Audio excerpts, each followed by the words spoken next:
responsibilities will always be there, but as I navigate them, I've got to always remember that the primary people at the heart of why I do all of this don't get lost along the way.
I don't hear the voice now. I don't hear about her. So that's why I believe her, because I will not tag you. Last time I went on a cruise was about 7 years ago. So I still wasn't sure what to expect. I wasn't sure what this particular trip would hold. The challenge for me was, I got into this, and I get into this thing, and sometimes I'm trying to catch myself and do it, where I'm constantly thinking or preempting what I might want to create, and trying to play it out too far in advance. I've also often talked about how traveling with people is my thing. I've talked about how solo travel hasn't necessarily always suited me. And the reason for that, and I'll sort of rehash this point, it's very much around getting to see how people interact, the different layers to human beings when they get into rest mode or holiday mode or even a part of a group dynamics. There's just so many different levels to it. And then when I film stuff like that, I think I feel a unique sense of achievement or alignment to what it is that I genuinely like to create. But interestingly, what I've found this time, and I had to ask myself the question, why I seem to walk away quite frequently from the group. And initially, you could put it down to, your social battery not being fully charged or recharged as quickly. But I haven't thought about it. I don't think that's what it is. It might be an element of that, but I think there was a big backdrop to this. We're just past halfway through 2026. By every stretch of the imagination, has been a difficult year for myself and my family, just due to personal life circumstances. And I might explore this in a little bit more detail. I'm not trying to be cryptic here, but I don't want to move away from the subject matter today. So this was a trip that I knew for a fact was going to be one we needed, which was a break away from the complexities of life. I've often talked about the challenges of the middle years. You're going to be faced with new challenges that you haven't sort of faced before. So I reflect back to the last time I was on a cruise, and mentally, maybe even spiritually, I was a very different place. But and the relevance of all of this is that I wasn't finding in these group settings that sense of fun, and I didn't feel like there was the typical yearning to be part of a group this time. And it might well be that this is a different group to the typical groups I'm part of. So this is a trip we're on because friends of ours have a big celebration and they've invited a group of their friends. Now, we know a lot of these people, by the way, might not be close friends to us. They're people who are almost, I'll call that the second layer. So one of the challenges I found was, having been through the sort of year we've been through, it was a little bit more difficult to then have more general conversations. And I put that down to vulnerability and being in spaces where we are comfortable enough to be vulnerable. I think that was one of the big differences here, because this has been a year that has needed us to be more reflective, has needed us to dig deeper, much deeper than we ever have done. And what it's essentially sort of done is meant that every passing moment that appears to be free time has to be spent with a lot more intention. But the general bit was a struggle for me, because I now feel like in the time I have downtime, what I genuinely just want to do is, well, I guess I'll say disconnect, but just spend more time with me.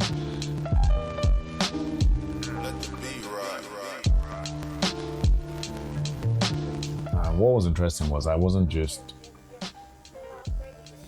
disappearing, I was disappearing into a couple of activities. So one was I would sort of aimlessly walk around the ship, because that would lean into being a little bit more sort of exploring within the range of what I could. And obviously when we were not at sea and we had docked, I would then want to do a little bit of walking around, but I would almost not want to do it with big groups.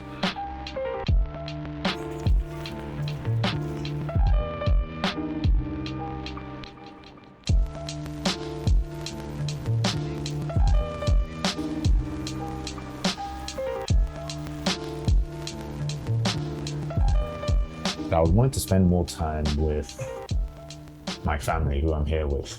This made me realize that this wasn't just like one lead time, typical responsibility we would have with being home, being parents, being career people, having a range of things that we do on the side. Being children, you know, having sort of aging parents, and all of these things were a combination of things that we had to constantly be, and it felt like this was stepping away from some of that, at least. But in doing that, I think it was also the need to consolidate in certain areas.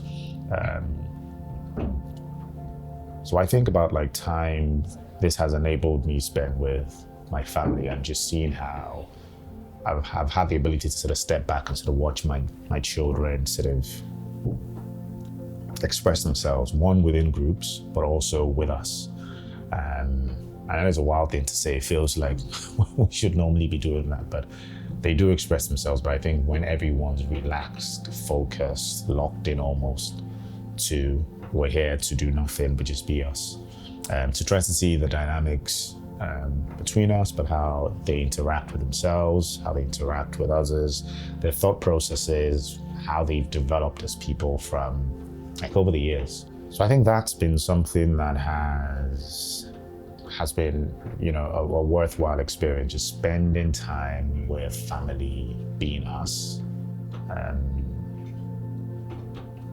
I've been able to see, and we're going to have conversations, because I think, you know, I've been saying this for a while, that as they get older and have new types of needs, we're learning as parents, you know, trying to learn and unlearn, and it's a very difficult balance to have, because, you know, we are who we are at this stage, and it feels like changing into these new types of parents becomes a bit more of a challenge. And sometimes, you know, I'm guilty of it as well. Like sometimes you have to catch yourself from not looking at others and trying to judge as a parent who's doing worse or better, or that's judging them or judging yourself. Into like a tighter area.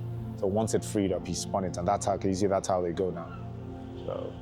So I think stripping all that back and just being wholly focused on this week being just a week by ourselves, sort of, but being able to actually find the time to make it feel like it's a week by ourselves has been really important for me.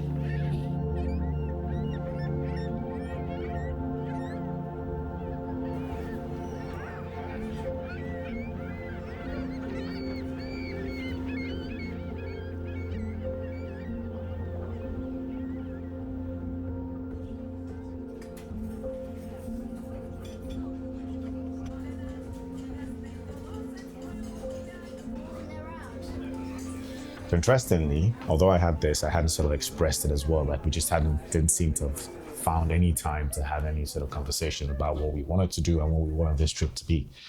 But someone asked us a question at dinner.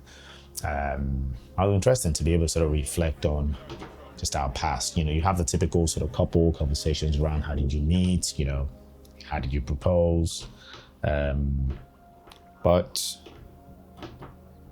a question that was asked around, you know, why I enjoyed being married to my wife, or why I thought it was a privilege essentially to be married to my wife, and it sort of made me think. I expected the conversation to get to that level. That person who accepts force is how I put it. Yeah. Despite your flaws, she probably sees you as the quite grateful. She doesn't. Now I can tell you perfect. Well, what was the question? But I was. Let me tell you the third thing. I think this is a pro and a con. Yeah. I think we've always had a very good friendship, a very practical friendship. You know? But sometimes about this cost there is that we don't then have we're not as good switching back from friendship into being couples. Or romantic. Yeah, so I don't think historically we never always really did like build that like strong sort of romantic base that a lot of people have. So like everything is very like my body, that kind of Okay. yeah. So like you would say that at home, you said that about it. So yeah. But when the positives of that's where you get the just partnership in so many different things. Well, I don't know. Like I think I put the pressure on myself, but I think I struggle to then play it out where I would like to. As well. This was again one that happened whilst we were within the group and part of the group conversations. But again, this is the thing. I think we found depth in that conversation, however small.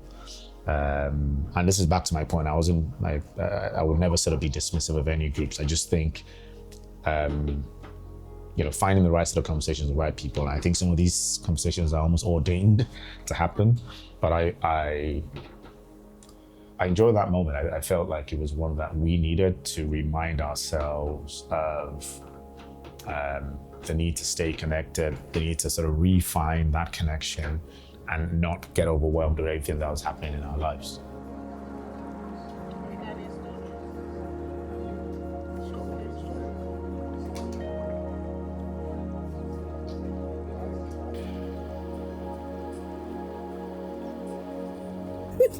It's a bit puffy. This video will go viral. You film it.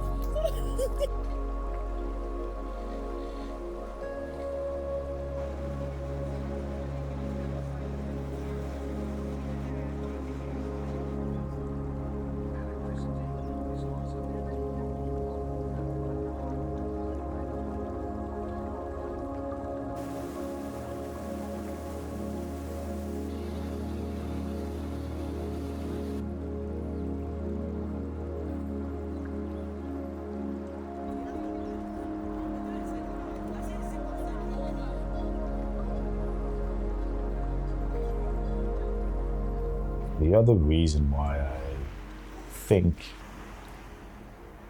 I have wanted to find space was, given life has been really busy, myself and wife haven't been able to just spend time focusing on us and our marriage and ourselves, and I feel like it's taken its toll. And I never want to present a false reality of life, and it's stuff I've explored in the past. But with this, it was more, I wanted to ensure that I wasn't spending all my time in this sort of false reality of, we're all having a good time, but we're not really actually connecting as a couple.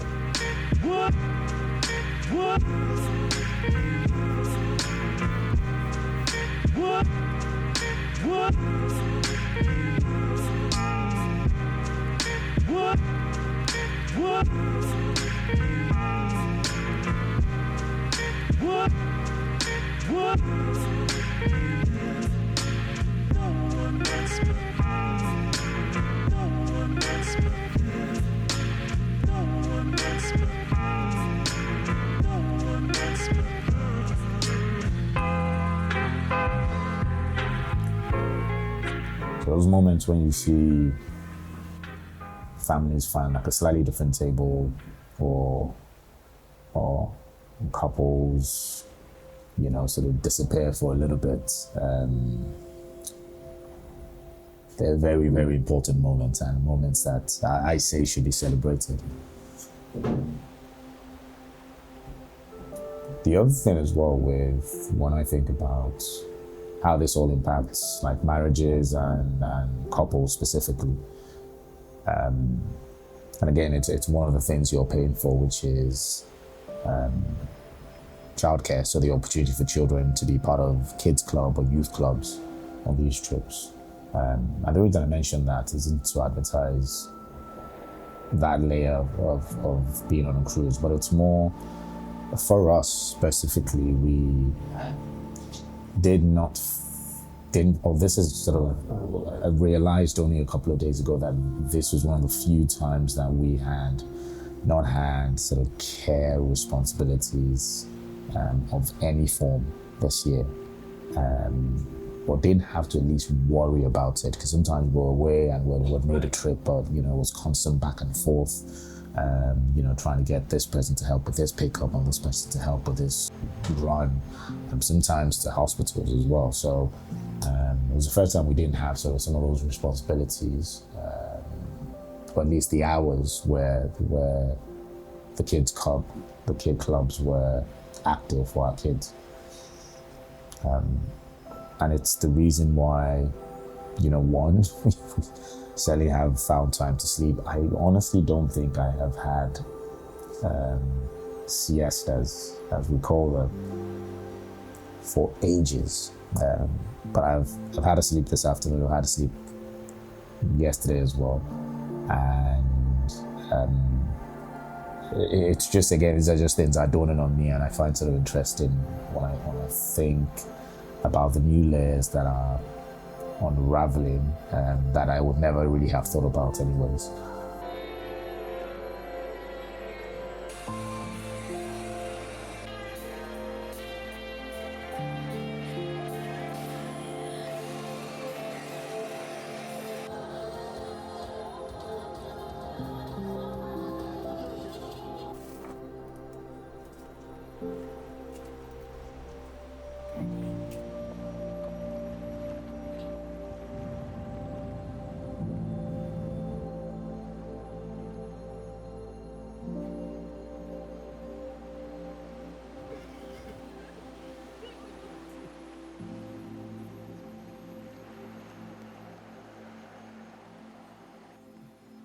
On our way back now to the UK, and we've just gone past the Anglesey wind farm. So it's a vivid reminder that the UK is in our line of sight. And with that comes some apprehension and just that sense of looming responsibility. And it cuts across personal areas, responsibilities and the different roles I play as a man outside of work and work. There'll be a host of emails and issues that I need to get back to. So that can feel heavy. And it's the point is that holidays never really quite replace or take away the responsibilities that we have. It's an obvious point, but it's temporary escapism. So what really matters is, for me, is what I get out of these weeks, and this has been great on in multiple areas. So the fact that being in one of the typical cabins here, you will typically, as a family, spend loads and loads of time together, has been a blessing, because it's meant that we've had these organic moments with our children, where we've been able to see just their personalities and who they're becoming, but we've been able to have slightly deeper conversations with them than we normally would. And I think that's a massive, massive win for me. But again, being in that space has ensured that we dedicate the time to it, and we haven't had multiple focus areas that we normally would whilst we're home. And then ourselves as a couple, just being able to have that time to, one, rest. Rest is something we've absolutely been lacking and have needed. But two, the moments where we not only spend with the children and build a stronger bond across all four of us, but also the opportunity to have deeper conversations when we are mentally relaxed and actually physically rested as well. So these things don't need an extensive break to happen, but what I'm finding is, because of the season we're in, there's so much coming at us when we are back home in the routine of life. So these moments have been reminders for me that responsibilities will always be there, but as I navigate them and execute on responsibilities I've got to always remember that the primary people at the heart of why I do all of this don't get lost along the way, because they are absolutely central to my purpose.